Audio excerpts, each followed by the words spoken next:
ایک مرتبہ کا ذکر ہے کہ کسی ملک کا ایک بادشاہ تھا۔ اس نے ایک نہایت ہی خوبصورت باز پال رکھا تھا جس سے وہ شکار کا کام لیتا تھا۔ باز اس کا بڑا وفادار اور اس کے اشاروں پر چلنے والا تھا۔ ایک دن وہ گم ہو گیا، تلاش کے باوجود بھی نہ ملا۔ بادشاہ نے ملک بھر میں ڈھنڈورا پٹوا دیا۔ باز کی تلاش شروع ہو گئی۔ ادھر باز ایک بڑھیا کی جھونپڑی میں چلا گیا۔ بڑھیا ناسمجھ اور جاہل تھی۔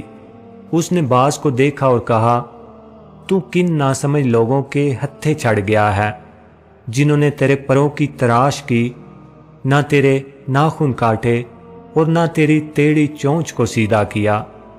سو اس نے باز کی چونچ، پروں اور ناخن کو کاٹ دیا اور اسے بالکل بیکار کر دیا۔ بادشاہ کے کارندے باز کو ڈھونڈتے ہوئے بڑھیا کی جھونپڑی تک پہنچے اور باز کو لے کر بادشاہ کی خدمت میں پیش کر کے سارا ماجرا بیان کیا۔ بادشاہ بہت رویا اور باز سے کہنے لگا، تیرا یہی علاج تھا جو بڑھیا نے کر دیا ہے۔